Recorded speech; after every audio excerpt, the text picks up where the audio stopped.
किसी रेड या फिर किसी इंक्वायरी में पॉलिटिकल कनेक्शन होने की वजह से कुछ इम्पैक्ट पड़ता है। लेकिन अगर ऐसी कोई रेड स्टार्ट हुई है तो जितनी भी है, जैसे मान लीजिए आप, ये music industry and film industry है, एक एंटरटेनमेंट के साथ साथ एक ऐसा मोड भी है जो ब्लैक को वाइट में कन्वर्ट करता है। म्यूजिक इंडस्ट्री में अब सेम वही चलेगा। एम्प्लॉयज़ को जो जो भी कॉन्ट्रैक्टर्स हैं उनको आप ज़्यादा पे कर रहे हो, लेकिन आप कर नहीं रहे। यहाँ से भी आप एक्सपेंसेस ज़्यादा दिखा सकते हो, आप ज़्यादा दिखा रहे हो। आप मूवी बना रहे हो, उसमें भी सेम चल रहा है। गोवा में एक कैसीनो बना था, लेकिन वो पेपर्स पे था। बड़े बड़े व्यापारी, गुजरात के व्यापारी और यहाँ यूपी के व्यापारी उसमें बड़े बड़े अमाउंट डाल रहे थे और उसके डायरेक्टर बन रहे, सब कुछ हो रहा था। जब इनकम टैक्स वालों ने पता लगाया तो पता चला कि वहाँ पे कोई कैसीनो है ही नहीं। ठीक है, मैं काफ़ी सारे इन्फ्लुएंसर्स को देखता हूँ, कट्टे भर भर के पैसे दिखाते हैं। जो खोलते हैं उसे बहुत पैसा है मेरे पास, कट्टों में पैसे हैं, 4-4 5-5 फोन्स हैं, 5-5 6-6 गाड़ियाँ हैं। तो हम उसको पोटेंशियल तब तक नहीं मानेंगे जब तक कुछ बात ना हो उसमें कि उसने एक प्रॉपर्टी खरीदी 1 करोड़ रुपए की, लेकिन उसने रिटर्न में नहीं दिखाई। रिटर्न में उसने कुछ भी नहीं दिखा रहा। जैसे जनरली अगर आप गौशाला का नाम लोगे, गौशाला में 50-55 करोड़ रुपए कैश में जमा होंगे, और गौशाला से पूछा तो उसने बोला कि मुझे दान में मिले।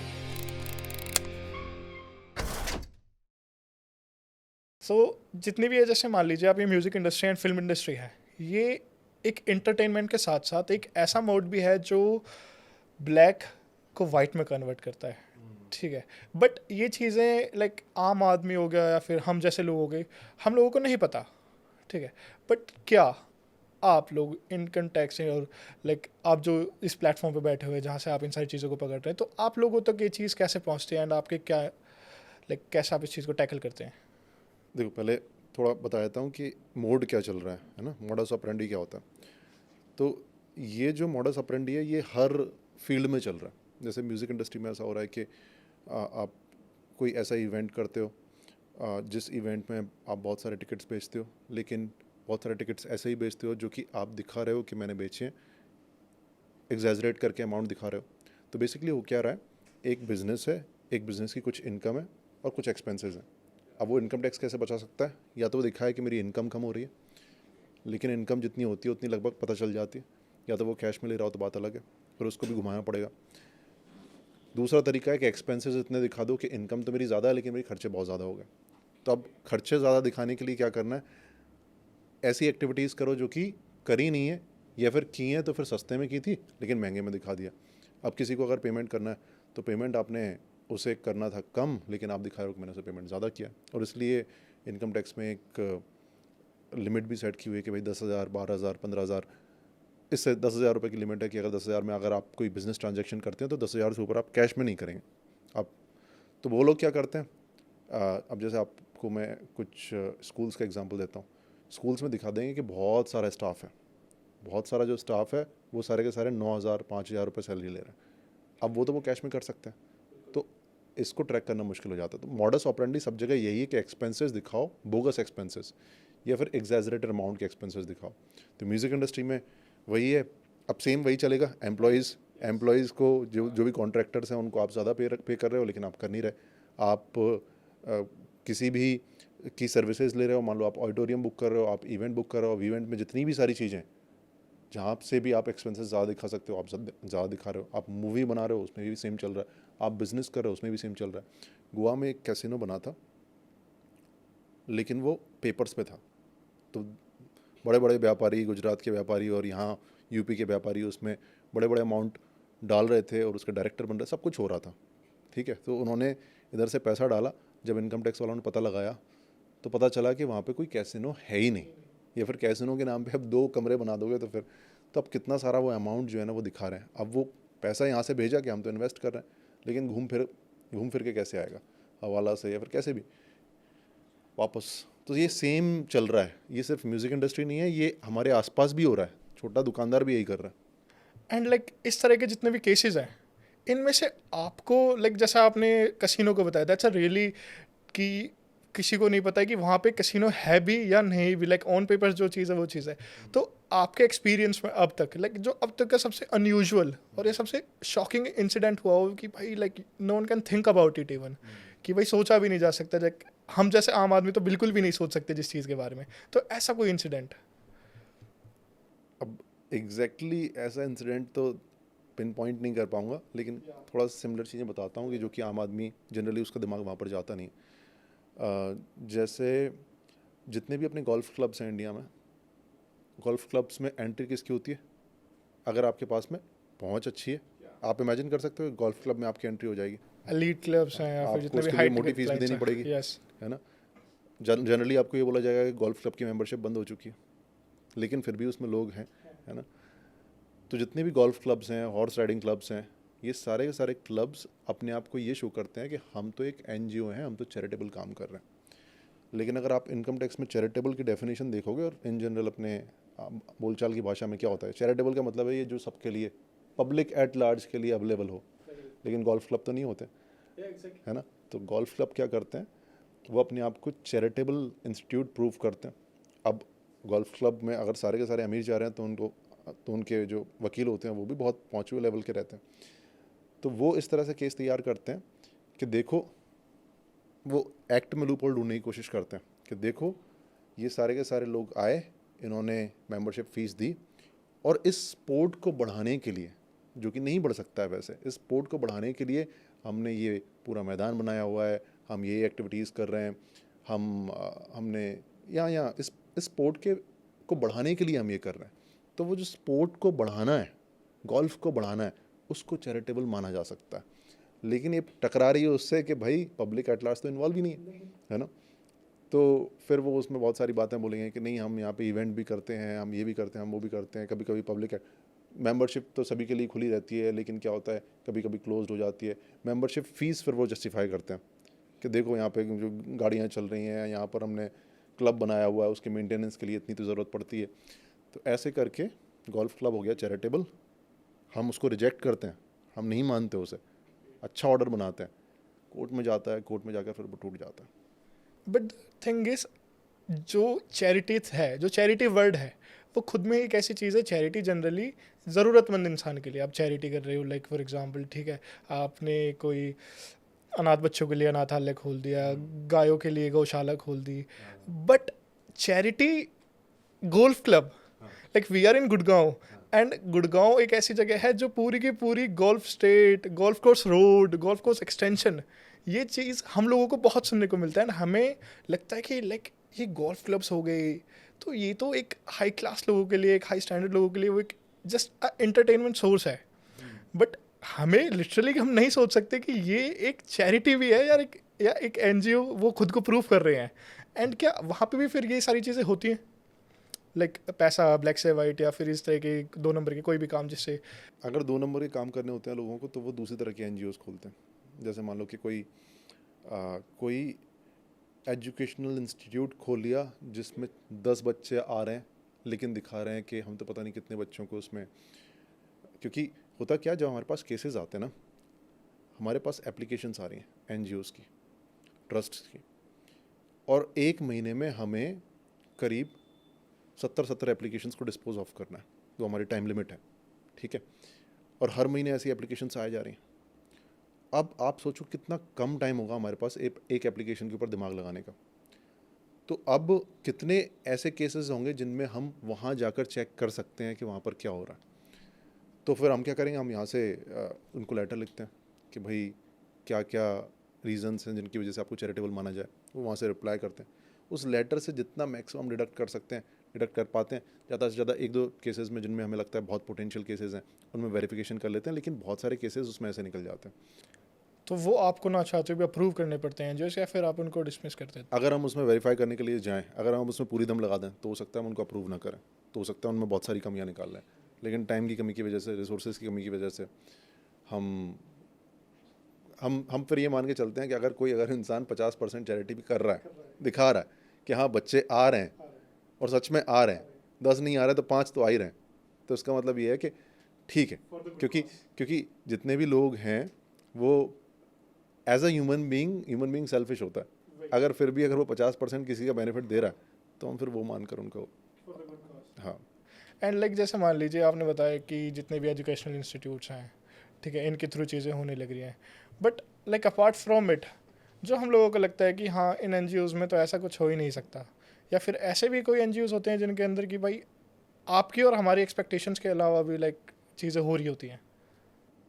होता है। जैसे जनरली अगर आप पूरे देश में कभी किसी गौशाला का नाम लोगे, है ना, जैसे मैंने रील्स बनाई, 2 गौशाला के ऊपर मैंने रील्स बनाई थी, और मैंने एक बताया कि गौशाला में 50-55 करोड़ रुपए कैश में जमा हो गया, और गौशाला से पूछा तो उसने बोला कि मुझे दान में मिले। अब कॉमन मैन सोच सकता है कि हाँ इसमें कुछ गड़बड़ हो सकती है, लेकिन सिंस गौशाला का नाम आ जाता है उसमें, तो फिर क्या होता है कि लोगों के दिमाग में आज तक गौशाला का एकदम पॉजिटिव इमेज बैठी हुई है। जबकि द ट्रुथ इज़ कि अच्छी गौशालाज भी होती हैं जो बहुत अच्छे से काम कर रही हैं, और बल्कि जो अच्छी गौशालाज होती हैं उनको तो पता भी नहीं होता कि कैसे टैक्स में एग्जेम्पशन लेना है। बहुत सारी गौशालाज भी ऐसी होती हैं, और ऐसा नहीं सिर्फ गौशालाज, बहुत सारे मंदिर, मस्जिद और जो बाकी रिलीजन्स के हैं उनके भी सबके ऐसे बहुत सारे होते हैं जिनमें क्या होता है कि जैसे गौशालाज हैं, अगर आप देखने के लिए जाओगे कहीं पर भी, तो बहुत सारे पॉलिटिशियंस के, बहुत सारे ब्यूरोक्रेट्स के, बहुत सारे बड़े बड़े लोगों के उसमें डोनेशंस आते हैं, और डोनेशंस सिर्फ इसी पर्पस पे आते हैं कि हमें हमारा जो ब्लैक का पैसा है वो वाइट हो जाए किसी भी तरीके से। तो अब मान लो कि एक गौशाला है, उसमें किसी ने अगर डोनेशन दिया एक बड़ा अमाउंट, तो या तो डायरेक्टली वापस ले लेगा हवाला के थ्रू, कैसे भी ले लेगा, या फिर मान लो कि उसी की एक कंपनी है जो गौशालास को चारा देती है, तो वहाँ से उसको वाइट बनाया जा सकता है। सो अब जैसे एक गौशाला थी, उसने बोला कि मैंने तो पिछले 1 साल में 1 करोड़ 15 लाख रुपए का चारा खिलाया गायों को। अब वो गौशाला में 200 गायें होंगी टोटल। मैंने अपने सोर्सेज से पता लगाया कि अगर 1 करोड़ 15 लाख रुपए का चारा खिलाया जा रहा है तो कितनी गायें पल सकती हैं, तो पता चला कि इसमें 2000 गायें पल सकती हैं। बिल्कुल, लाइक मैं खुद एक ऐसे बैकग्राउंड चाहता हूँ कि जहाँ पे गाय भैंस, ठीक है, being a Chaudhary uncut, okay, being a Chaudhary, so हमें पता है कि भाई कैसे गायों का 1 करोड़ का चारा, मतलब कि पूरे मैं लिटरली बता रहा हूँ, 1 साल का 1 करोड़ का चारा, 1 साल का 1 करोड़ का चारा, पूरे गांव में जब चारा आता है ना हमारा, वो एक साथ एक सीजन में, मान लीजिए जैसे अब गेहूं कटाए तब भूस निकलेगा, तो वो भूस बढ़ता है, मैं लिटरली बताता हूँ आपको, 1000 1500 2-2000 रुपए के हिसाब से ट्रॉली निकलती है। एंड एक घर के लिए मान के चलिए, अगर मान लीजिए उस घर के अंदर एवरेज 2 से 3 गायें हैं, तो वो एक ट्रॉली आपका एक कमरा भर देगी, एंड दैट्स इनफ। तो आप अगर वो एवरेज भी निकाल के चले 1 करोड़, मैं उस 1 करोड़ में 2 गाँवों की भैंसों को चारा खिला दूंगा। एग्जैक्टली। अब इसमें 2 चैलेंजेस हैं हमारे लिए। पहला, नंबर ऑफ केसेस ज़्यादा है, तो किस केस पे कितना ध्यान दें। दूसरा, अब मान लो कि सच में ऐसा हुआ है कि उसने चारा खरीदा है, एक कंपनी से खरीदा है, ठीक है। अब उस कंपनी का मालिक कौन है? उस कंपनी का मालिक है डोनर का रिश्तेदार, जो इस गौशाला में डोनेशन दे रहा है, जिससे ये पैसा वापस उसके पास पहुँच पाए। लेकिन प्रॉपर बिल बनाए हुए हैं उन्होंने। अब वो अपना 18% जितना भी जीएसटी लगता है चारे के ऊपर, कम लगता होगा शायद, जितना भी लगता है वो अपना चारे का वो जीएसटी दे रहे हैं, बिल फाड़े हुए हैं उन्होंने। तो वहाँ पर वो एक्टिविटी हुई है या फिर नहीं हुई है, उसको पता लगाना इतना मुश्किल है कि एक केस में अगर घुसोगे तो आपके 30 दिन चले जाएंगे। क्योंकि बेसिक सी बात है, अगर कोई इंसान जीएसटी भी पे कर रहा है, तो उस चारे के ऊपर कोई बिल भी बना रहा है, बिल की जीएसटी पे कर रहा है, तो ऑब्वियस सी बात है, एक ह्यूमन साइकोलॉजी यही बोलेगी कि चलो होगा तो सही, ठीक है। क्योंकि अगर वो चारे की जीएसटी भी कटवा रहा है, उस चारे को रखेगा नहीं, उसका यूज़ तो होगा ही at the end of the day. But still, क्योंकि आज के अब के दिनों में जो अभी करंटली सिचुएशन चल रही है, ठीक है, एंड बीइंग अ हिंदू, हमारे लिए गाय एक ऐसा सोर्स है कि अगर मान लो हम गाय को दान कर रहे हैं, गाय को कुछ खिला रहे हैं, तो वो हमारे लिए हमारे पाप धो रहा है, हमारे लिए वो बहुत ही एक हमारे बिलीफ से जुड़ी हुई चीज़ है। And we can't even imagine कि उस चीज़ के थ्रू भी ऐसी चीज़ें हो सकती हैं। हर चीज़ के थ्रू हो जाती है, हर चीज़ के थ्रू। ये सिर्फ गौशाला पे रिस्ट्रिक्टेड नहीं है, जो ह्यूमन बीइंग्स के लिए जहाँ जो मौका मिल जाए वहाँ वो करता है। बट इस हिसाब से तो लाइक मैं हूँ, अगर मैं डोनेट करना चाहता हूँ तो आपको गौशाला पे जाकर देख कर आना चाहिए। ऐसा नहीं कि सारी की सारी ऐसा कर रही हैं, कुछ ऐसी होती हैं जो ऐसा करती हैं, तो ब्लाइंडली नहीं करना चाहिए। वहाँ जाकर देख कर आओ, आप मिलो, आप गायों की कंडीशन देख कर आओ। आपको मान लो कि कोई बीमार गाय है, आप उनकी शिकायत करते हो, तो वो कैसा रिस्पॉन्स होता है उनका, थोड़ा सा उनके साथ में रिलेशनशिप बनाओ, और उसके बाद में फिर आप डोनेट करो। आप 2-4 चक्कर भी मार के आओ वहाँ पर, थोड़ा सा प्रेशर भी बना रहे वहाँ पर। लाइक नाउडेज जैसे गुड़गांव एक ऐसा शहर है जहाँ पे लोग अपने घर वालों के लिए भी टाइम नहीं निकाल रहे, but still they want to do good things, alright, as like being a human being. तो वो ये सारी चीज़ें करना चाहते हैं एंड उसके लिए उनको सबसे इजी मोड ये लगता है कि लाइक उन्होंने अपना यूपीआई डाला हुआ है, लेट्स पे, एंड वो सब देख लेंगे। बाकी उसके अलावा जो वहाँ पे अगर पेज है तो गाय होंगी ही, अगर इन्होंने रील डाली हुई तो वहाँ पे काम हो ही रहा होगा। तो ऐसी चीज़ों के लिए लाइक आप क्या मैसेज देंगे या फिर क्या कहना चाहेंगे उस चीज़ के ऊपर? मुझे ऐसा लगता है कि एटलीस्ट उनकी सोशल मीडिया प्रेजेंस तो होनी चाहिए, क्योंकि अगर कोई काम कर रहा है उसको अगर एक वीडियो बनाकर वो सोशल मीडिया पर डाल देता है उसमें कोई बड़ी बात नहीं है।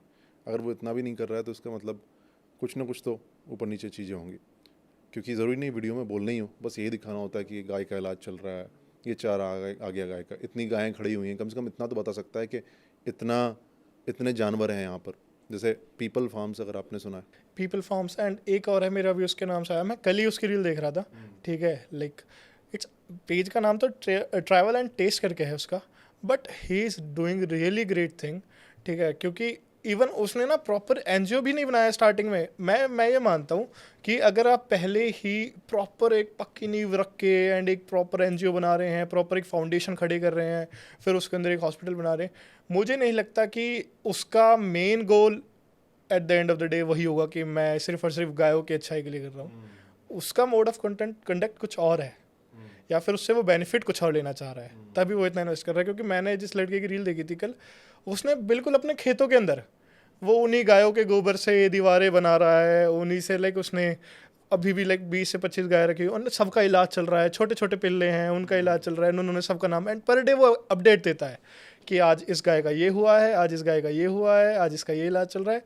तो आई बिलीव ऐसे पेजेस को हमें ज़्यादा अप्रिशिएट करना चाहिए एंड ऐसे लोगों को ज़्यादा डोनेट करना चाहिए कि लाइक जो अपने आप को साइड रख के लिटरली जानवरों के लिए ज़्यादा अच्छे लोग होते हैं वो क्या करते हैं, वो थोड़ा टेक्निकली वीक होते हैं तो वो अप्लाई नहीं करते।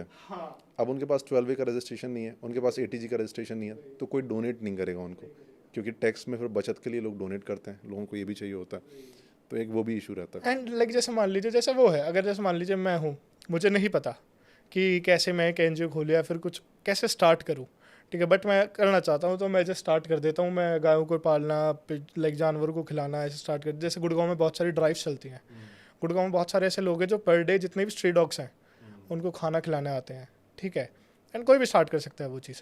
बट अगर लोग वहाँ पे डोनेट कर रहे हैं तो वो तो टैक्स के अंडर में ही आएगा ना, उसको तो वहाँ पे उस चीज़ का टैक्स प्रॉपर देना पड़ेगा, क्योंकि गवर्नमेंट को क्या पता है कि ये इसके पास पैसा किस चीज़ का आ रहा है, राइट? एग्जैक्टली अगर उसके पास रजिस्ट्रेशन नहीं है, हमने अपनी तरफ से उसे अप्रूवल नहीं दिया ATG सेक्शन का, तो फिर जो भी उसके पास में डोनेशन आ रहा है उस बंदे को ही इज़ लायबल टू पे टैक्स ऑन दैट, एंड उसे क्योंकि देना हम उसे पड़ेगा। डोनेशन थोड़ी ना मानेंगे, हम मानेंगे उसकी इनकम है। हाँ, क्योंकि हमें नहीं पता, हम ग्राउंड पे नहीं देख रहे, हमारे तक उसकी रील नहीं पहुँची।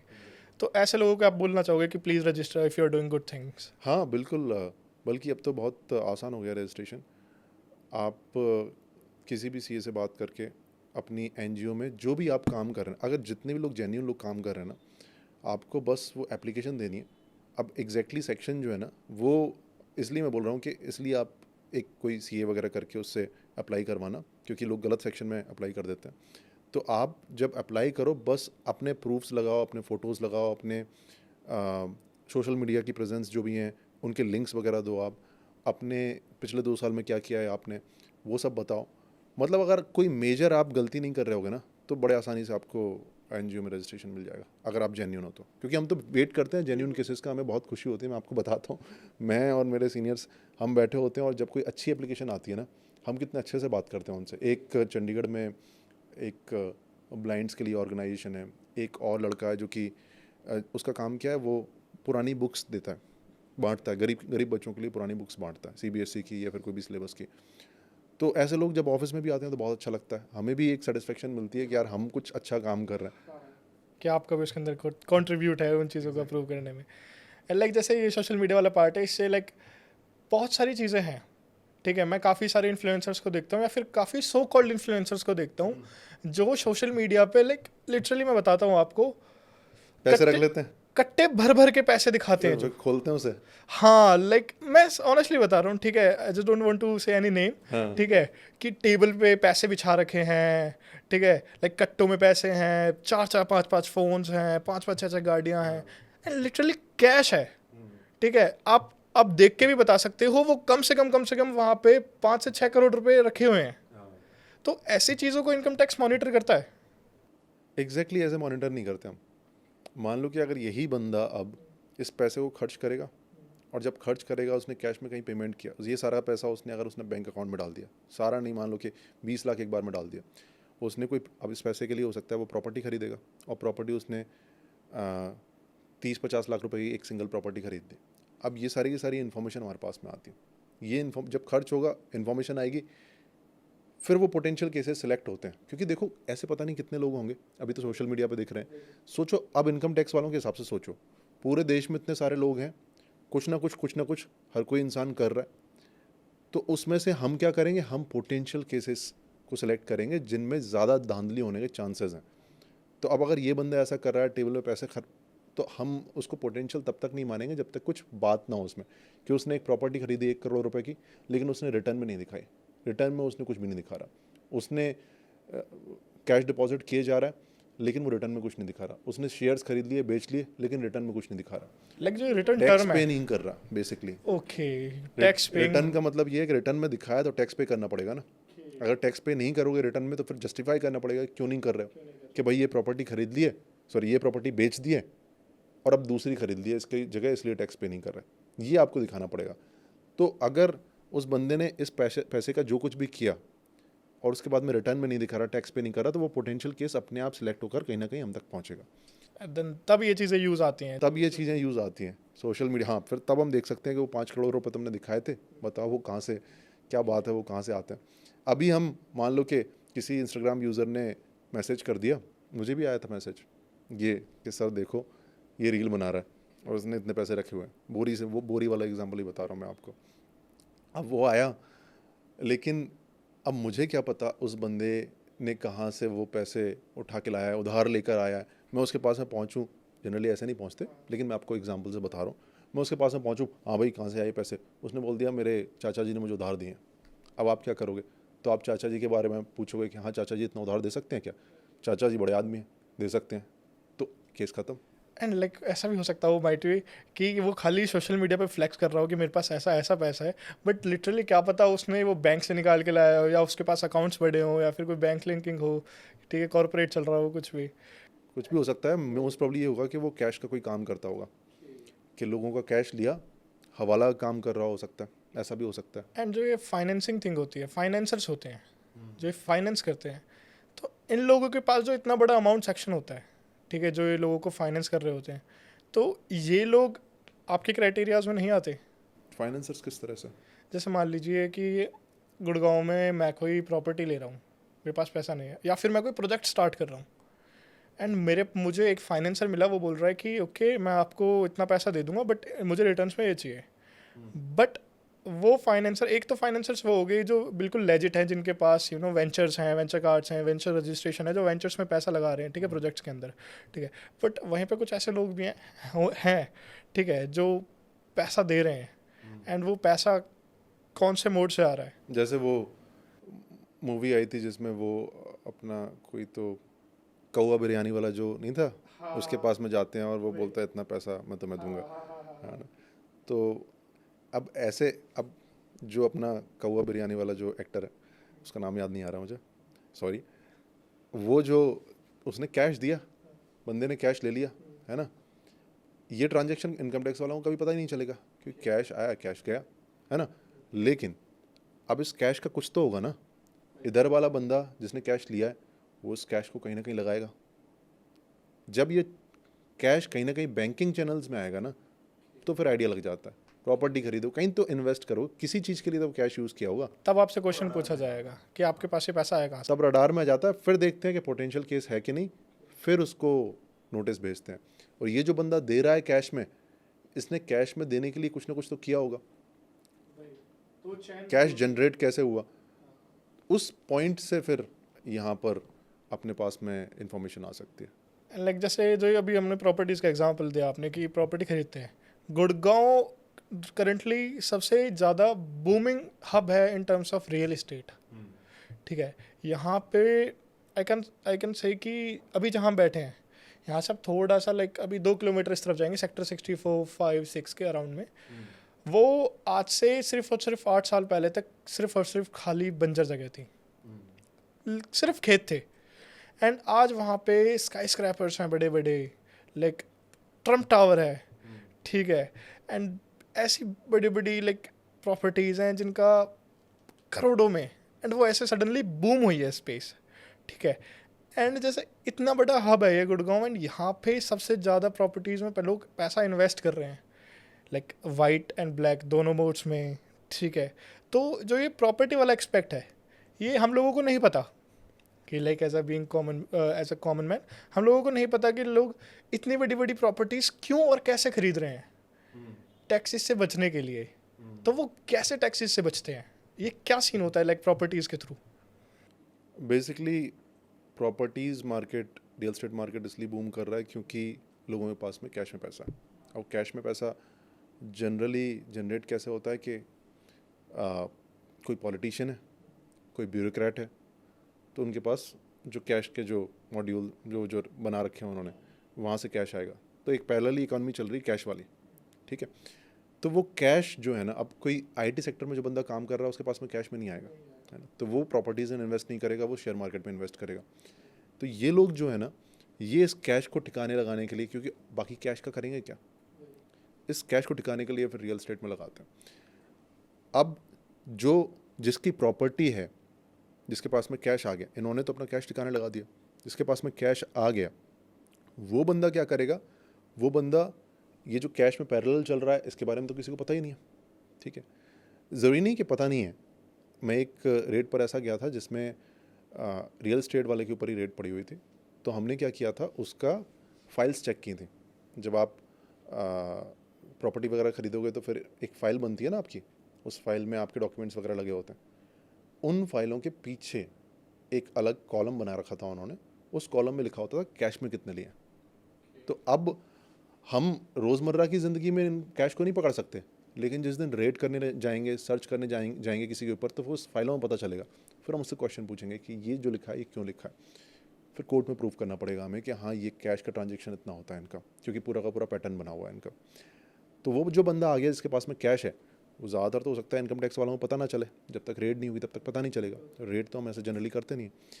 अब वो जो कैश है वो क्या करेगा, अगली प्रॉपर्टी में इन्वेस्ट कर देगा, अगली प्रॉपर्टी बेचेगा। तो उसमें अब ये अलाउड होता है इनकम टैक्स में। आपने अगर कुछ बेचा है तो आपको कुछ खरीद लेना है। अगर आपने कुछ खरीद लिया, बहुत सारे रूल्स होते हैं उसमें, तो फिर आपके ऊपर टैक्स नहीं लगेगा।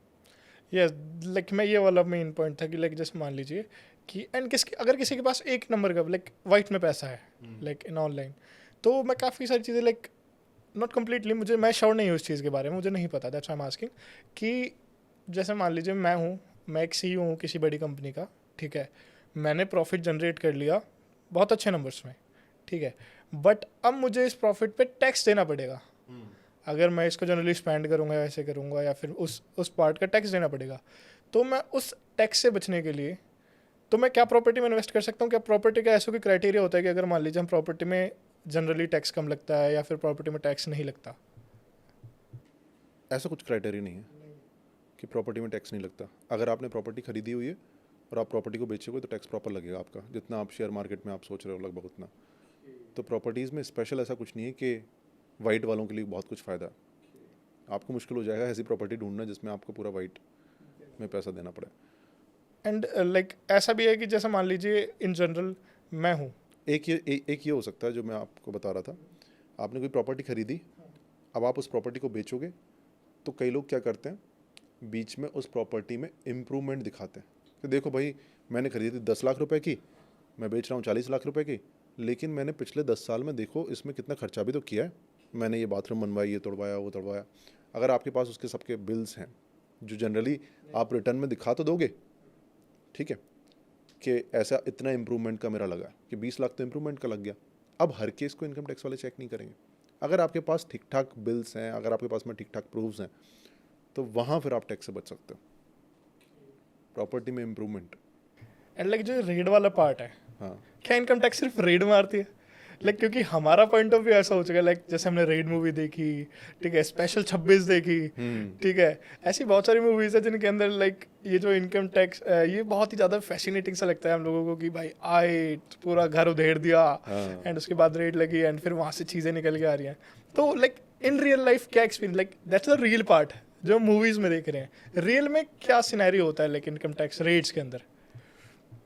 इनकम टैक्स में बहुत सारे डिविजन्स बने हुए हैं, विंग्स बने हुए हैं। कि तो जो रेड वाला जो डिवीजन है उसे बोलते हैं इन्वेस्टिगेशन विंग। इन्वेस्टिगेशन विंग में कमिश्नर होंगे, एडिशनल कमिश्नर्स होंगे, डिप्टी कमिश्नर्स होंगे, इनकम टैक्स इंस्पेक्टर्स होंगे, आईटीओज होंगे, और भी स्टाफ होगा। ये सारे के सारे लोग दिन रात यही काम कर रहे हैं कि रेड या तो प्लान कर रहे हैं, रेड या फिर एग्जीक्यूट कर रहे हैं। एग्जीक्यूट करने के बाद में जो रिपोर्ट बनती है वो बना रहे हैं। इनका दिन रात का काम यही रहता है। और इस विंग में जो पहुंच जाता है उसका रात की नींद छिन जाती है, क्योंकि रात को भी काम करना पड़ता है। अगर आप रेड में पार्टिसिपेट करो 4-4 दिन तक आप ढंग से सो नहीं पा रहे, तो इस विंग का काम ये रहता है। और अक्सर लोग इस विंग में 2 साल के लिए जाते हैं, 2 साल के बाद वापस जाते हैं क्योंकि थक जाते हैं। इस विंग में ज़्यादातर यंगस्टर्स जो खोलता हुआ खून रहता है ना, जवान लोग, एडवेंचर चाहिए हाँ, उनको। Bachelors, okay. वो जाते हैं, वो पहुंचते हैं। उनको बुलाते भी हैं इस विंग में, फिर सिलेक्टेड लोगों को लेते हैं पूरा उनकी देखकर, क्योंकि सेंसिटिव काम रहता है। तो एक ये विंग का काम चल रहा है, ये एक विंग है। इसके अलावा मैं आपको बताता हूँ कौन कौन से। एक होता है असेसमेंट यूनिट। असेसमेंट यूनिट में आप कहीं जा नहीं रहे, आपके पास में केसेस आ रहे हैं, आप पेपर्स देख रहे हो, पेपर्स में कोई कमी है तो आप मंगा रहे हो, है ना। केस लग जाते हैं ना लोगों के, हाँ। आप यहाँ पर बैठकर कंप्यूटर स्क्रीन पर बैठकर अपना पूरा केस बता रहे हो कि इस केस में कितना टैक्स लगना चाहिए, आपने ऑर्डर बनाया, ख़त्म। ये असेसमेंट यूनिट है। ऐसे ही अब बहुत सारी यूनिट्स हैं। रिव्यू यूनिट है एक, जो आपने ऑर्डर बनाया हुआ उसको कोई रिव्यू करेगा, वो रिव्यू यूनिट करेगी। एक ऑडिट होता है, आपने ऑर्डर्स बना दिए तो ऑडिट बैठ जाता है कई बार कि भाई पुराने 10 ऑर्डर्स लेकर आओ, चेक करना है इसमें कोई कमी पेशी तो नहीं है। वो ऑडिट वाले काम कर रहे हैं। एक TDS रहता है। TDS में क्या है, अब इंडिविजुअल्स को नहीं देख रहे हैं, लेकिन जो कंपनीज हैं जो TDS काट रही हैं उनमें कोई धांधली करता है तो उनका काम वहाँ पे चल रहा है। एक इंटरनेशनल टैक्सेशन होता है कि जितने भी इंटरनेशनल टैक्सेशन वाले केस होते हैं वो उसमें रहते हैं। एक देखो, बाकी लोगों का जब मैंने नाम लिया तो अब आपको बोरिंग लग रहा है ना। इन्वेस्टिगेशन तक सबको मजा आता है, सबको मजा आता है क्योंकि वो एक वाला एग्जेम्पशंस होता है जिसमें हाँ। NGOs और ट्रस्ट वगैरह से हाँ। डीलिंग होती है। वही। तो ऐसे बहुत सारे रहते हैं। तो रेड मारना इनकम टैक्स डिपार्टमेंट का 10% काम है। उसके अलावा मेन बैकबोन वो जितने भी इन्वेस्टिगेशन बैक हैंड पे चल रही है वो सारे लोग। वो सारे के सारे एक्ट वाले काम है कि आपके पास एक्ट है, वो किताब है, और उस किताब में आपने कैसे उसके हिसाब से कैसे कमियां निकालनी है। वो एक जज वाला, एक वकील वाला काम है। एंड लाइक आपने अब तक अपनी लाइफ में कितनी रेट्स कंडक्ट करी हैं लाइक इन योर एक्सपीरियंस में? मैंने कंडक्ट नहीं की, मैंने पार्टिसिपेट किया। तो दोनों चीज़ों में डिफरेंस ये है कि कंडक्ट करता है इन्वेस्टिगेशन विंग। पहले बाकी यूनिट्स भी कंडक्ट करते थे, लेकिन अभी इन्वेस्टिगेशन विंग कंडक्ट करते हैं और हम उसमें पार्टिसिपेट करते हैं क्योंकि वो उस पूरी रेड को ऑर्गेनाइज नहीं कर सकते, बहुत सारी टीम बनती है। तो मैंने करीब 7-8 रेड्स में पार्टिसिपेट किया हुआ है। एंड लाइक किसी रेड या फिर किसी इंक्वायरी में पॉलिटिकल कनेक्शन होने की वजह से कुछ इम्पैक्ट पड़ता है? कि रेड स्टार्ट हो गई है और अब पॉलिटिकल कनेक्शन से अब रेड रुक जाए, हाँ। नहीं, नहीं, कोई चांस नहीं है इसका। एक थोड़ा बहुत इम्पैक्ट की भाई आप इस चीज़ में थोड़ी ढील बरत देना, ये मेरा आदमी है या फिर मैं ऐसे लोग बोलते हैं, कि पूरे डिपार्टमेंट की रिस्पेक्ट है उसके ऊपर, पूरे रिसोर्सेज हैं उसके ऊपर। तो मुझे नहीं पता, ऐसी रेट स्टार्ट ही अगर हो गई है या तो स्टार्ट ना हो, लेकिन अगर ऐसी कोई रेट स्टार्ट हुई है तो स्टार्ट अगर हुई है तो वो ये सोच के हुई होगी कि इस बंदे के इतने पॉलिटिकल कनेक्शंस हैं, फिर भी हमें कंडक्ट करना है। ये सब क्या जो रेड प्लान कर रहे हैं उनको पता नहीं होगा इस बंदे के कितने पॉलिटिकल कनेक्शंस हैं। अगर उन्होंने फिर भी स्टार्ट कर दी ना तो वो सोच के ही की होगी उन्होंने। And ED is a part of income tax department, right? नहीं, ED अलग डिपार्टमेंट है। ED का काम ब्लैक मनी से रिलेटेड होता है, फॉरेन ट्रांजेक्शंस जो रहते हैं। Okay okay okay okay okay. And like अभी जैसे रिसेंटली हम बहुत सारी चीज़ें न्यूज़ में सुनते हैं कि लाइक इस पार्टी के MLA के ऊपर रेड पड़ गई या इस MP के पास रेड पड़ गई, ठीक है। वो तो ओवरऑल वो तो है ही पॉलिटिकली, क्योंकि ठीक है। तो ऐसा कुछ होता है कि लाइक कोई भी डिपार्टमेंट किसी एक पार्टी या फिर रूलिंग पार्टी के फेवर में करता डिसीजन, या कि उसके कहने पे कि हाँ भाई कि आपको इसके अगेंस्ट कुछ करना है? ऊपर क्या होता है मुझे पता नहीं चलता कि देखो, हम तो जो पोटेंशियल केसेस हमें लगते हैं उनमें स्टार्ट करते हैं, लेकिन अगर कोई केस ऐसा आया है, वो क्यों आया है, उसका रीज़न पता नहीं चलता हमें। अब वो टॉप मोस्ट उनके ऊपर रहता होगा शायद। बस उस केस को कंडक्ट करने के बाद अगर वहाँ पे कुछ निकल रहा है तो वो आपका मतलब फेक तो नहीं कर सकते उस चीज़ को, राइट? अगर वहाँ पे कुछ होगा तो वो निकल के आएगा, राइट? हाँ, ऐसा नहीं कुछ कर है सकते कि कुछ अपनी तरफ से है लेके ना? जाएं। हाँ, ये ज़रूर हो सकता है कि ऐसे केसेस में बंदा परेशान हो गया। अब बंदे को पता है कि उसके पास में इतने पैसे नहीं है या फिर वो इतनी धांधली नहीं कर रहा है, लेकिन अगर कोई ऐसी रेड हो गई तो हो सकता है बंदा परेशान हो जाए, इस वजह से कभी हो गई हो। लेकिन मुझे इस बारे में no comments, I would say no knowledge. Yeah obviously बात है। बट लाइक जैसा इंडिया बहुत ही ज़्यादा डिजिटल हो रहा है ना? लाइक काफ़ी सारी चीज़ें, यूपीआई बहुत ज़्यादा ट्रेंड में है। एंड इस चीज़ में मुझे बहुत सही लगती है क्योंकि ये अभी बहुत सारी बड़ी बड़ी कंट्रीज़ इतना ज़्यादा इसको रेगुलराइज नहीं कर पा रही हैं, क्योंकि एंड यहाँ पे तो एक यू कैन से एक नॉर्मल वेंडर से लेके एक बड़ा कोई स्टोर है वहाँ पे भी ऑनलाइन आप पे कर सकते हैं।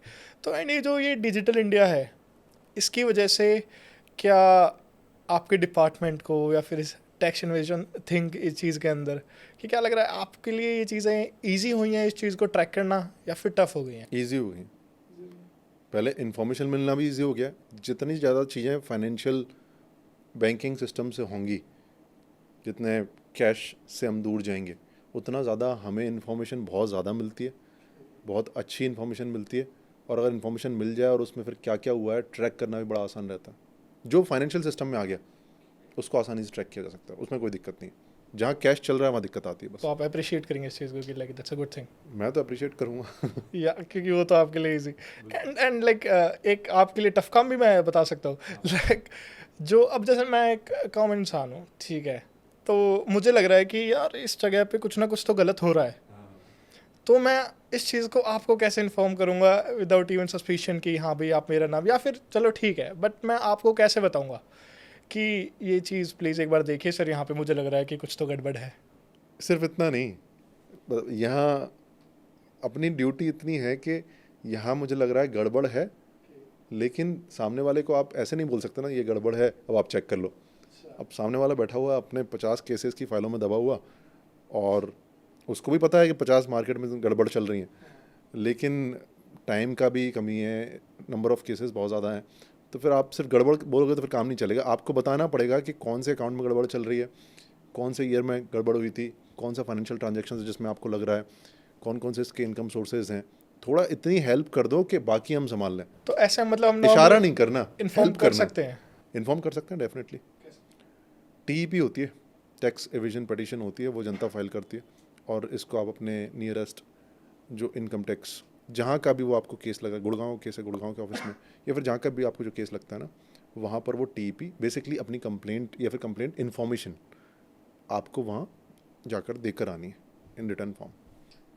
आपको ये आप अनोनिमसली भी दे सकते हो, ज़रूरी नहीं आप अपना नाम लिखो इसमें।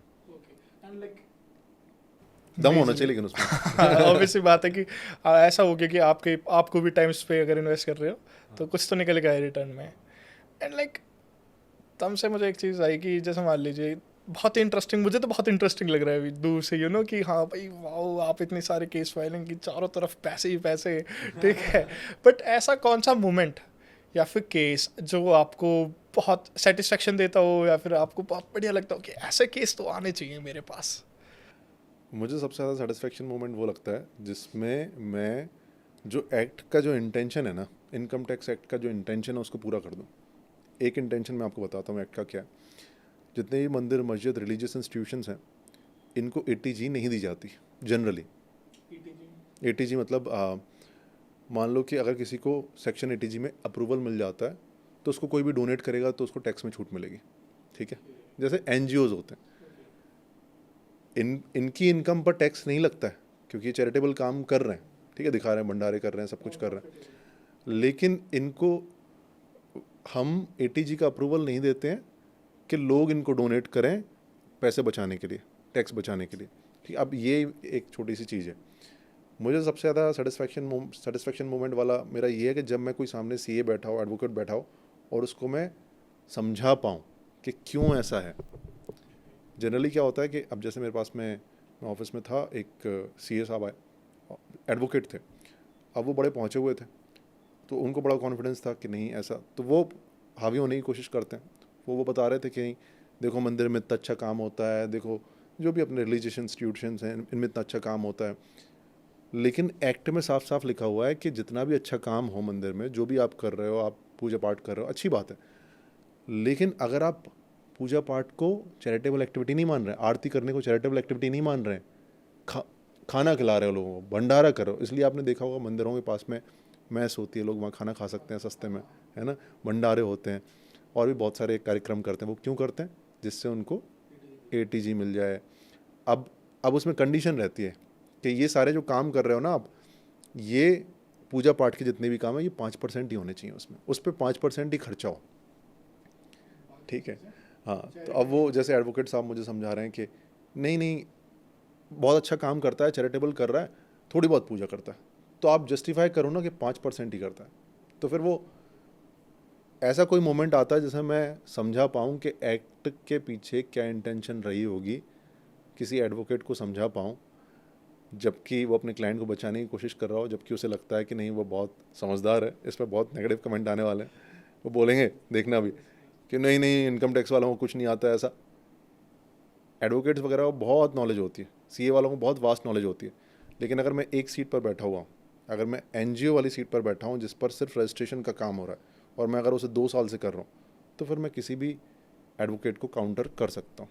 जब वो काउंटर करते हैं अच्छे से तो बहुत सेटिस्फेक्शन फील होता है। एंड वो समझ के जा रहे हैं, वो कर रहे हैं। एंड लाइक जितने भी ये मंदिर मस्जिद हैं, अगर यहाँ पे सिर्फ और सिर्फ चैरिटी हो रही है तो वहाँ पे उनका ATG मिल सकती है, राइट, उन मंदिर को, या फिर पूजा पाठ में सिर्फ 5% खर्चा होता है, बाकी खर्चा हो रहा है जितने भी पैसे आ रहे हैं लोगों के, बाकी खर्चा हो रहा है भंडारे पे, या फिर कोई ऐसा प्रोग्राम ऑर्गेनाइज कर रहे हो जो कॉमन पब्लिक के लिए ओपन है लेकिन रिलीजियस नहीं है। तो ये पहले आपको बताना पड़ता है कि ये हम करेंगे तब हम आपको ATG मिलेगी, राइट? जनरली क्या होता है, लोग पहले काम करना स्टार्ट कर देते हैं, फिर हमारे पास अप्लाई करते हैं, और फिर जब वो उन्होंने पहले काम किया उसमें से हम चेक कर लेते हैं कि पहले कितना क्या रेशो रहा है। ये बहुत ही, क्योंकि मैं फ़िलहाल करंटली देख रहा हूँ मंदिर मस्जिदों पे काफ़ी ज़्यादा ऑब्जेक्शंस हैं।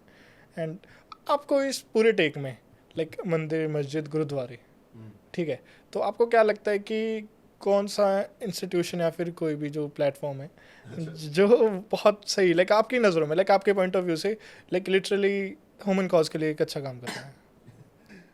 या जो भी, अब इसमें हम किसी पर्टिकुलर का तो नाम नहीं ले सकते। अगर आप किसी भी मंदिर में चले जाओगे वहाँ पे भी अच्छे काम हो रहे हैं, किसी गुरुद्वारे में चले जाओगे वहाँ पे भी अच्छे काम हो रहे हैं, मस्जिदों में चले जाओगे, मैं मस्जिदों में गया नहीं हूँ, वहाँ पे भी अच्छे काम हो रहे होंगे। तो ये स्पेसिफिक हम कोई कैटेगरी नहीं चूज़ कर सकते, लेकिन हर जगह बुरा भी हो रहा होगा, हर जगह अच्छा भी हो रहा होगा। सो लाइक मैंने आपकी भी जैसे पर्सनल रील्स देखी हैं, ठीक है, तो आपका मेन पॉइंट ऑफ व्यू क्या रहता है कि लाइक आप लोगों तो क्या चीज़ें क्या कन्वे करना चाहते हैं इन टर्म्स ऑफ लाइक आपकी नॉलेज के थ्रू आप इससे क्या हेल्पफुल देना चाहते हैं? मैं 2 चीज़ें कन्वे करना चाहता हूँ, और 2 चीज़ें कन्वे करना बहुत मुश्किल है। पहला, जितने भी स्टूडेंट्स हैं, रिज़ल्ट के बारे में मत सोचो, प्रोसेस के बारे में सोचो। रिज़ल्ट के बारे में, जैसे MS धोनी ने बोला है, रिज़ल्ट के बारे में सोचते रहेंगे तो रिज़ल्ट मिलने के चांसेस कम हो जाते हैं, फ्रस्ट्रेशन बहुत आती है।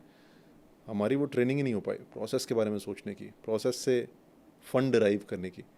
तो मेरा पर्पज़ ये था सारी की सारी रील्स बनाने का कि इनकम टैक्स इंस्पेक्टर की डेली लाइफ देखो ज़रा, Day 1 पे क्या कर रहा हूँ, Day 2 पे क्या कर रहा हूँ, Day 3 पे क्या कर रहा हूँ, कुछ बोरिंग भी आएगा, कुछ नॉर्मल भी आएगा। सब कुछ जब देखोगे तो फिर जब SSC CGL का एग्ज़ाम दोगे तो क्या सोचोगे कि इनकम टैक्स इंस्पेक्टर बनना है तो क्यों बनना है? सिर्फ पावर और पैसा और जो सोसाइटी ने बना रखा है उसके बारे में नहीं सोचोगे। सोचोगे कि यार एक दिन काम करूँगा, काम करते हुए सामने एडवोकेट बैठा होगा, वो कुछ गड़बड़ी कर रहा होगा, उसको पकड़ूंगा, एक्ट देखूंगा, एक्ट को खोलूंगा, एक्ट में ये लिखा हुआ है, उसको पहचानूंगा। तो एक अच्छा कैंडिडेट डिपार्टमेंट के अंदर आएगा, खुश रहेगा वो सिर्फ ये नहीं सोचता रहेगा कि मुझे तो बस भौकाल बनाना है अपना। भाई वो एक्सपेक्टेशंस पहले बहुत ज़्यादा लोग सेट कर लेते हैं ना कि मूवीज़ एंड ये सारी चीज़ें देख के कि 4 गाड़ी आगे 4 पीछे, गेट में ला कर दिया सीधे कि भाई रेड मार। दूसरी चीज़ ये है कि मैं उन रील्स के थ्रू ये भी समझाना चाहता हूँ कि ज़िंदगी की असलियत क्या है। अब जैसे हम मेडिटेशन करते हैं, मेडिटेशन में भी यही होता है ना कि हम परत अपनी खोलते चलते हैं, थॉट्स क्लियर है, इमोशंस क्लियर है, पास्ट मेमोरीज क्लियर है, उनके पास्ट भी तुम सोच पाओ, उनके अंदर क्या, तुम कौन हो। फिर कहते हैं कि हम ऑब्जर्वर हैं, ऑब्जर्वर हो या फिर नहीं हो, कुछ पीछे है भी जो कंट्रोल कर रहा है, देख कौन रहा है। जैसे मैं यहाँ पर आकर बैठ कर बोल रहा हूँ आपके सामने, तो क्या इसके पीछे कोई है जो कंट्रोल कर रहा है या फिर वो भी नहीं है? तो अगर हम ऐसे ऐसे करते पढ़ते खुलते जाएं तो लाइफ की रियलिटी हमें समझ में आती है और फिर हमें बहुत सारी चीज़ें नॉर्मल लगने लग जाती हैं। जैसे लोग हमारे बारे में क्या बोलेंगे, नॉर्मल लगने लगे, बहुत सारी ज़िंदगी की प्रॉब्लम सॉल्व होने लग जाती। तो फिर मैं अपनी रील्स के थ्रू एंड में जो मैसेज देता हूँ ना कहीं इन दोनों चीज़ों में रिवॉल्व करने की कोशिश करता हूँ। जैसे एक रील मैंने एंड किया कि हम हर रोज़ सोचते रहते हैं कि पर्पज़ है, मीनिंग है, ये ढूंढने की कोशिश कर रहा हूँ, लेकिन क्या ये सही है? और उसके बाद मैंने ख़त्म किया। फिर मुझे याद आया कि ये ज़िंदगी, ये दुनिया तो एक माया है। सीडिंग कहीं ना कहीं मैं उनके अंदर कर रहा हूँ, जिससे ये फालतू प्रॉब्लम्स जो है ना, इसने ये बोल दिया, मम्मी परेशान हो रही, मम्मी ने ये बोल दिया, वो मेरे बारे में क्या सोचें, इनसे दूर हो जाएं। एंड लाइक मैं तो कहूँगा कि that's a really great thing, ठीक है, जो चीज़ आप कर रहे हैं लाइक थ्रू योर रील्स, क्योंकि ऑनेस्टली मैं भी इसी चीज़ में, इसी पॉइंट ऑफ व्यू में एंड इसी मेंटलिटी में बिलीव करता हूँ। क्योंकि मुझे लगता है ना, काफ़ी सारे लोग जो यूथ है जनरली, वो बहुत ज़्यादा डिस्ट्रैक्टेड है इन चीज़ों को लेके, इन प्रॉब्लम्स को ही लेके, ये इन्हीं में ही घूमता रहता है कि कि आज ये वाला सीन हो गया, आज ये वाली चीज़ मेरे साथ होगी, आज मेरे से किसी ने ये बोल दिया, बट जो उसका मेन जो करके दिखाना है, हाँ, लोगों के सामने रिवेंज लेना है। हाँ, वो बहुत ही इमेच्योर, मेरे अकॉर्डिंग मैच्योरिटी ये नहीं है कि आप सकते हो, आप किसी से कोई बात नहीं कर रहे। मेरे अकॉर्डिंग मैच्योरिटी है आप सारी चीज़ों के साथ पॉजिटिवली डील कर रहे हो। लाइक आपकी लाइफ में जितनी भी चीज़ें चल रही हैं, आप उनको बहुत पॉजिटिवली हैंडल कर पा रहे हो, ठीक है। आप किसी चीज़ को ऐसा नहीं सोच रहे कि आज इस पॉइंट पे मेरी लाइफ पास अब ये नहीं हुआ तो एंड हो गई। आज अगर मेरा लाइक फॉर एग्जांपल, आप अब मैंने आपके रील्स में देखा, आपने काफ़ी बताया कि अगर मान लीजिए ये एग्ज़ाम्स सिर्फ और सिर्फ जो आप एक मोटो कन्वे करना चाहते हो, ठीक है, आप कुछ करना चाहते हैं फॉर द गुड कॉज, ठीक है, वो एक सही है। बट अगर काफ़ी लोगों को लगता है, क्योंकि उनके एक्सपेक्टेशंस यहाँ सेट हो जाती हैं कि भाई मुझे तो वो अचीव करना है, मुझे तो वो पार्ट करना है, मुझे तो वो गाड़ी में घूमना है, तब आदमी बहुत ज़्यादा टूटता है, जो चीज़ क्लियर नहीं हो पाती। मैं आपको एक बहुत डीप की बात बताता हूँ। ये हम सब कुछ जो कर रहे हैं ना, एग्ज़ाम निकालना है, अच्छी लाइफ चाहिए, कुछ करके दिखाना है, दूसरों के सामने अपने आप को प्रूव करना है, और इसमें हमारा मेजॉरिटी ऑफ एनर्जी जा रही है। इसके पीछे डीप का रीज़न क्या है कि हम खुद अपने आप को नहीं मान रहे। अब दूसरों की हमें वैलिडेशन चाहिए, दूसरे आके बोलें कि हाँ भाई कुछ बंदे में दम है, तो फिर हम बोलेंगे हाँ यार कुछ दूसरे ने बोला है, कुछ तो बात होगी। जिस दिन हम अपने आप को सारी चीज़ें भूलकर ये मान लें कि मैं तो खुदा का बंदा हूँ, ऊपर वाले ने मुझे बनाया, क्रिएटर की क्रिएशन हूँ, और ये आसपास के लोग मुझे, बाहर के लोग, ऊपर वाले, नीचे के लोग मुझे जज नहीं कर सकते, मैंने मान लिया मैं हूँ, बस। उसके बाद ये सारी प्रॉब्लम्स ख़त्म। उसके बाद आप एग्ज़ाम की तैयारी इसलिए करोगे क्योंकि करना है, क्या करें, चलो ये एक्सपीरियंस करते हैं। अच्छा इनकम टैक्स इंस्पेक्टर बनना है, कैसा होता है, तो चलो अभी पढ़ाई कर लेते हैं। अच्छा ये क्वेश्चन में क्या चल रहा है, अरे ये क्वेश्चन ऐसा ऐसे होता है, अच्छा इसमें ये वाली थ्योरम लगेगी। फिर आप उस मज़े के लिए अपना काम करोगे, ना कि ये फाइनल जो जिसको हम बोलते हैं कर्म, हाँ कर्म के लिए करोगे आप, हाँ, फल के लिए नहीं करोगे। वही लेकिन मैं बहुत, एंड ये जो आपने वैलिडेशन वाला पॉइंट करा ना, मैं ऑनेस्टली बताऊँ, मैं डेली लाइफ में अगर जैसे मान लीजिए मेरे से काफ़ी लोग छोटे हैं, जैसे मेरे से काफ़ी लोग छोटे जुड़े हुए रहते हैं, वो मेरे से पूछते हैं चीज़ें, तो मेरे लिए उनके लिए सबसे पहला पॉइंट जो रहता है कि ये वैलिडेशन सीख करना छोड़ दो। जिस दिन तुम वैलिडेशन हटा दोगे अपनी लाइफ से दूसरों की, उस दिन अपने आप ही बहुत सारी चीज़ें क्लियर हो जाएंगी, क्योंकि वहाँ पे आपको अपने लिए समझ आ जाएगा कि मेरे लिए क्या ज़रूरी है एंड मुझे क्या फील करना है अपनी रियल लाइफ में। बट वैलिडेशन में हम फंसे रह जाते हैं, मम्मी पापा, दोस्त, सोसाइटी, समाज, इन सारी चीज़ों। लेकिन ये ना ये करना, अब मुझे ये भी समझ में आ गया था जिस दिन मैंने ये सोचा था कि ये प्रॉब्लम्स हैं, मैंने अपने अंदर सॉल्व की, लेकिन मुझे ये भी समझ में आ गया था कि ये किया नहीं जा सकता बोलने से। हाँ, सामने वाले को समझ में आ जाएगा, लेकिन हाँ, बिहेवियर में उतारने के लिए वो बहुत एक प्रोसेस चाहिए। वही, तो ये हमारी जो कम्युनिटी है द थिंकिंग मशीन्स, उसमें मैंने ऐसी प्रोसेस बनाई हुई है कि जैसे कॉग्निटिव बिहेवियरल थेरेपी होती है ना, उसमें क्या होता है कि आपके अंदर कोई डिप्रेशन क्रिएट कर रहा है, कोई पास्ट की आपकी मेमोरी वगैरह, तो उस मेमोरी तक पहुंचना है पहले, फिर उस मेमोरी का पोस्टमार्टम करना है ना, फिर वो आपको बोलेंगे कि ऐसा करना है आपने कि आज से ये चीज़ें नोट करनी है। तो उस तरह से चलता है, आप कॉग्निटिव भी कर रहे हो, आप बिहेवियरल भी कर रहे हो। तो उस तरह से अब इस चीज़ को, सिर्फ एक चीज़ को बनाने के लिए कि आप प्रोसेस के ऊपर ध्यान दो, रिजल्ट के ऊपर ध्यान ना दो। MS धोनी ने बोल दिया, गीता में लिखा हुआ है, लेकिन करेंगे कैसे? करने के लिए फिर हमने अपनी कम्युनिटी में एक पूरी प्रोसेस बनाई 7 दिन की, कि पहले दिन आप ये बात सुनो, दूसरे दिन आप ये बात सुनो, पहले दिन आपको ये वाली एक्टिविटी देंगे। क्या एक नो स्कोर बोर्ड एक्टिविटी बनाते हैं, एक हमारी नो स्कोर बोर्ड एक्टिविटी है जिसमें क्या है ना, 30 मिनट तक आपको प्रैक्टिस करनी है हर रोज़ कोई भी एक्टिविटी उठा के, और स्कोर की तरफ नहीं देखना कि क्या रिजल्ट रहा, बार बार अपना ध्यान इस पे लाना है प्रोसेस पे। और ये सारे लोग मिलके कर रहे हैं लाइव सेशंस में, तो समझ रहे हो ना, ये सोचने से लेकर कि करना है ऐसा से हो गया ऐसा, तब तक के लिए इतना बड़ा सिस्टम बनाना पड़ा। जी, ये सही में एक इम्पैक्टफुल है ये चीज़ ना, क्योंकि अकेले अगर मान लो मैंने किसी से बोल दिया, बट उसको वो एक कम्युनिटी चाहिए जहाँ पे वो सारे इस चीज़ के बारे में बात करें एक लिटिल प्रोसेस में, कि जहाँ पे वो लैक ना करें। बहुत सारी चीज़ें चाहिए, कम्युनिटी चाहिए, साथ वाले लोग यही कर रहे हो। दूसरा, उसको कुछ ऐसा चाहिए जो उसको उसके बचपन में ले जा पाए थ्रू वीडियोज़ या फिर कुछ भी। कोई इंसान उसको बार बार उसके बचपन में ले जाए और बताए कि यहाँ से तुम्हारे दिमाग में ये बिलीफ बैठा है कि रिज़ल्ट के बारे में सोचना है, कि अपने आप को अप्रिशिएट नहीं करना, अपने आप को गालियाँ देना है, दूसरों को प्रूव करना है। उसको बचपन में ले जाए, बार बार स्कूल के टाइम पर ले जाए, फिर उसको वो छोटी छोटी एक्टिविटीज़ मिलनी चाहिए जो वो हर रोज़ करे, सबके साथ मिलकर करे। अब उसने वो छोटी एक्टिविटीज़ कंप्लीट कर ली, तो फिर कंप्लीट करने के बाद रिवॉर्ड मिलना चाहिए। एक तो हो गया अप्रिसिएशन, रिवॉर्ड, पॉइंट्स मिलने चाहिए। तो ये सारा का सारा वो सिस्टम, ये मैं दूसरा जो काम है मेरा वो पूरा सिस्टम। लाइक अगर किसी को इस कम्युनिटी का पार्ट बनना हो तो कैसे? उसके लिए मेरी वर्कशॉप चलती हैं हर रोज़। कि सो डायरेक्टली डीएम कर भी उस चीज़ के बारे में डिटेल्स ले सकते? जब भी मैं रील्स वगैरह बनाता हूँ ना कोई भी, तो आजकल मैं अपने रील्स के बाद एक लिंक डालने लग गया हूँ। तो वर्कशॉप लोग ज्वाइन करते हैं।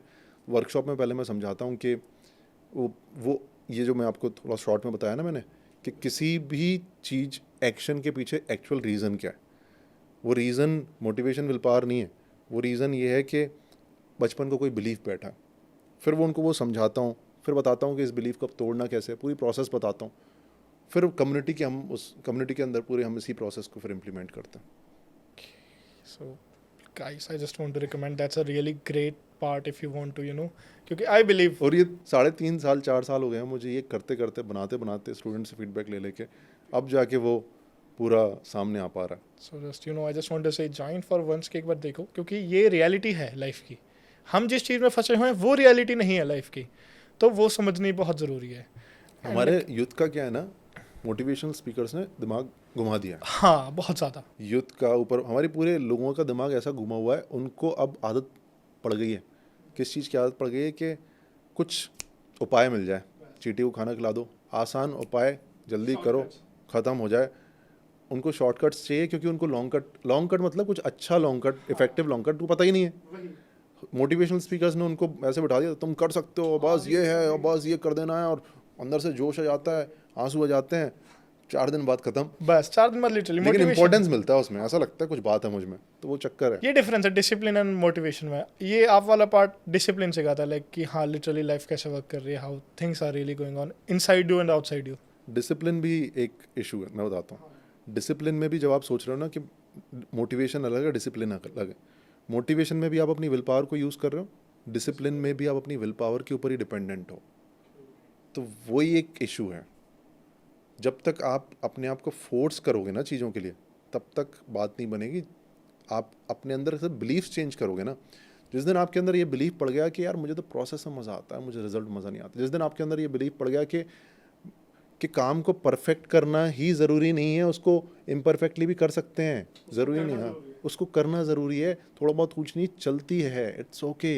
जिस दिन आपके अंदर ये बिलीफ बैठ गया कि दूसरों से कंपेयर करने की मुझे ज़रूरत नहीं है, मुझे तो मैं अपने अंदर ही कंप्लीट हूँ, उस दिन ये प्रॉब्लम विल पावर लगाने की ज़रूरत नहीं पड़ेगी आपको, और डिसिप्लिन की भी ज़रूरत नहीं पड़ेगी। So, मैं भी तुम्हारे साथ चल like that's a really like I want to be क्योंकि काफ़ी सारी चीज़ें पता मुझे भी ना पता हूँ, है ना, तो I will join for sure and please guys have it, that's a really great and important part of life, I believe. Okay, and like apart from it, like all of these things, and one last question for, because I don't want to bother your time, क्योंकि बहुत सारी चीज़ें, okay, कि like in this income tax thing, ऐसे क्या चीज़ होगी जो आप चेंज करना चाहेंगे या ऐड ऑन करना चाहेंगे आपके अकॉर्डिंग? मैं आपको बताता हूँ, हमारे ऑफिस में बहुत सारे लोग ये डिस्कशन करते हैं और हम सोचते हैं कि क्या चेंज किया जा सकता है। तो अक्सर जो डिस्कशन में निकल के आता है ना, वो ये आता है कि जितने भी हमारे विंग्स हैं, एक विंग मैंने आपको बताया था, इन्वेस्टिगेशन विंग, उसके अलावा असेसमेंट यूनिट है, केसेस सिलेक्ट हो रहे हैं, नोटिस जा रहे हैं, सब कुछ हो रहा है। ये जो बाकी विंग्स हैं जिनमें असेसमेंट हो रहा है, डिस्कशन से ये निकल के आता है, ये सब कुछ ख़त्म करके एक ही विंग होना चाहिए, इन्वेस्टिगेशन विंग, कि लोगों के ऊपर विश्वास किया, जो लोग कर रहे हैं सही कर रहे होंगे, कोई असेस नहीं करना, कुछ नहीं करना, बस रैंडम जो हमें लगता है पोटेंशियल केसेस पे सर्च एंड सर्वे रेड्स, वो होना चाहिए। क्योंकि ये सारे केसेस में जब हम फंस जाते हैं ना, जैसे मान लो कि हमने असेसमेंट कर लिया किसी का, बहुत अच्छा लगेगा, लेकिन उससे वो टैक्स की रिकवरी करते करते वो कोर्ट में जाता है, करते करते करते करते हमारा ही इतना खर्चा हो जाता है, डिपार्टमेंट का पूरे रिसोर्सेज इतने लग जाते हैं कि कुछ निकल के नहीं आता। तो वो डर जो है ना, वो सबसे यूज़फुल टूल रहेगा, और डर इन्वेस्टिगेशन विंग से बनता है। डर बनता है कि कहीं हमारे पास रेड ना पड़ जाए, तो वो डर बना रहे। एंड जब आई बिलीव कि इतने सारे लोग अलग अलग टास्क में जुड़े रहेंगे तो वहाँ पे पोटेंशियल कम नहीं लगेगा, इंस्टेड ऑफ सब एक ही फोकस होके एक के रास्ते पे चलेंगे। तो वहाँ एग्जैक्टली पे 4 अगर स्कूल्स पे 10 स्कूल्स में से एक स्कूल के ऊपर रेड पड़ गई तो 9 एक साल के लिए ठीक हो जाएंगे। 10 रियल स्टेट वालों में से एक के ऊपर पड़ गई और चांसेस ज़्यादा हैं कि बाकियों के ऊपर भी पड़ सके, तो 9 एक साल के लिए ठीक रहेंगे, एक साल के बाद वो भी ठीक नहीं रहेंगे। फिर एक रेड। हाँ, एंड लाइक कुछ लास्ट आप कुछ कन्फे करना चाहते हो, अपना कोई मैसेज या फिर एनीथिंग यू वांट टू से टू द ऑडियंस? मैं यही बोलना चाहता हूँ कि जो भी काम कर रहे हो ना, प्रोसेस के ऊपर फोकस करो। अब आपके दिमाग में आया प्रोसेस के ऊपर फोकस करें, प्रोसेस पे तो कुछ निकलता नहीं है, मज़ा नहीं आता। छोटी छोटी चीज़ों को ऑब्जर्व करो, जो उसमें छोटी मोटी चीज़ें आपको विंस मिलती हैं, कुछ छोटा मोटा कंप्लीट कर लिया, जैसे इस पॉडकास्ट में हम बैठे हुए हैं, इसका कुछ रिजल्ट वगैरह नहीं कि क्या पॉडकास्ट चलेगा, ये पॉडकास्ट बैठ के ये डिस्कशन को एंजॉय करना, ये लाइटें चल रही हैं, ये माइक है, ये जो एक्सपीरियंस है इसको एंजॉय करना, यही है। जब इसकी प्रैक्टिस कर ली तो फिर इतना मज़ा आएगा ना लाइफ में कि कुछ नहीं भी मिलेगा तब भी मज़ा आएगा। एंड दैट्स रियलिटी, क्योंकि we don't know but we are having fun here. Okay, and I just want to say thank you so much, sir, for Okay, being a ji. part of this journey, Chaudhary Uncut. Thanks for calling me. Yes, it's really a pleasure. And I just want to say सब खुश रहो and black money से दूर रहो, क्योंकि sir से direct बातचीत हो चुकी है मेरी. Okay, so please सब खुश रहें, ठीक ठाक रहें, हेल्दी रहें, and enjoy Chaudhary Uncut.